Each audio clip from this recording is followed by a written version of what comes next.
इंतहा हो गई इंतजार की। जी हां, पायलट कैंप की बेकरारी बढ़ती जा रही है और पायलट कैंप ने शुक्रवार को कांग्रेस की सह प्रभारी अमृता धवन से मुलाकात की।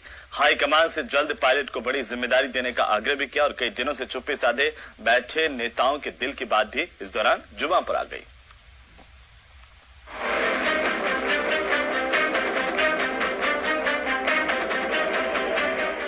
एक एक करते चौथा दिन भी गुजर गया, लेकिन दिल्ली से पायलट गहलोत के सुलह फार्मूले की कोई खबर नहीं आई। राहुल गांधी अमेरिका दौरे पर हैं, इसलिए लगता नहीं कि पायलट के लिए जल्द कोई भूमिका तय होने जा रही है। पायलट गहलोत के बीच सीज फायर के चौथे दिन पायलट कैंप ने चुप्पी तोड़ी। सह प्रभारी अमृता धवन से पायलट कैंप के विधायकों ने मुलाकात की, जल्द पायलट की भूमिका तय करने की गुहार लगाई। देखिए, वेट एंड वॉच की स्थिति में नहीं है, हम सब लोग कांग्रेस के साथ में काम कर रहे हैं। लेकिन मैं ये कह रहा हूँ, जिस तरह से कांग्रेस कार्यकर्ताओं में जो जोश और खरोश होना चाहिए, वो जब तक नहीं आएगा पूरा, कि जब तक कोई निस्तारण नहीं हो जाएगा, जब तक किसी चीज का पटाक्ष नहीं हो जाएगा कि क्या स्थिति हो रही है, क्या हो रहा है, क्या नहीं हो रहा राजस्थान की राजनीति के अंदर, ये जल्दी से जल्दी होना चाहिए। जो कुछ होना है वो जल्दी होना चाहिए और आलाकमान को जो कुछ करना है, जो भी फैसला लेना है वो लेना चाहिए। हम सब आलाकमान के साथ है, जो फैसला लेंगे हम उसके साथ लेंगे। ये बहुत सच्चाई की बात कही है, यानी इसका मतलब है कि हम बढ़ चढ़ के बातें करें, हम गुणगान करें तो वो तो राजी, और अगर हम हकीकत कहें तो नाराजी। ये नहीं होता है।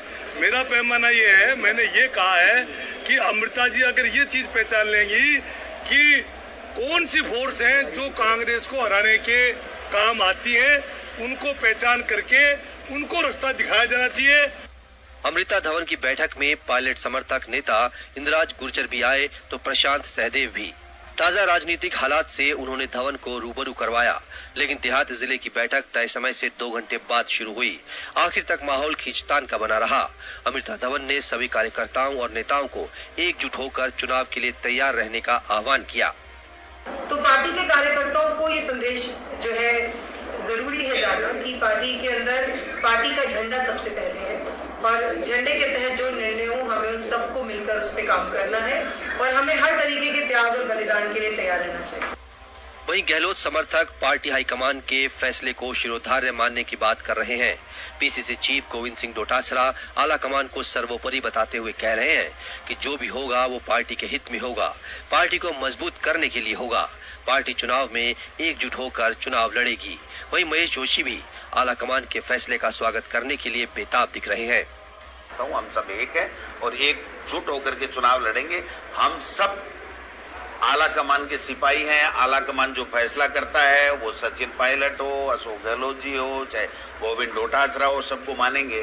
इसमें केसी वेणुगोपाल जी कह चुके, मुख्यमंत्री जी कह चुके, जो बड़े नेताओं की बात है, बड़े नेता सामान्य बात नहीं करते, उन्होंने बात की है गहराई बात में, और निश्चित रूप से जो कुछ है हम एक होकर चुनाव लड़ेंगे और फिर से राजस्थान में कांग्रेस की सरकार को रिपीट करेंगे। सोमवार को दिल्ली में हुई बैठक के बाद लगा कि आला कमान ने सुलह का फार्मूला ढूंढ लिया है, लेकिन अब तक फार्मूले के बाहर नहीं आने से पायलट पर समर्थकों का दबाव बढ़ता जा रहा है।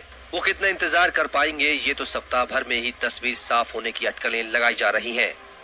सचिन पायलट को क्या जिम्मेदारी मिलेगी, इसकी अटकलें लगाते लगाते लोगों को 4 दिन हो गए, मगर न तो पार्टी हाईकमान की ओर से कोई संकेत आए और न ही कोई ऐलान हुआ। जाहिर है पायलट कैंप के नेताओं के सब्र का बांध टूट रहा है और अब वो बयानबाजी पर उतारू हो रहे हैं। नेता पहले अपनी सोचते हैं और बाद में पार्टी की। ये हाल कांग्रेस पार्टी में भी हो रहा है और देखना यही है कि अब आने वाले दिनों में पार्टी किस तरह करवट लेती है। कैमरा पर्सन मान सिंह के साथ बाबूलाल धायल, न्यूज़ 18 जयपुर।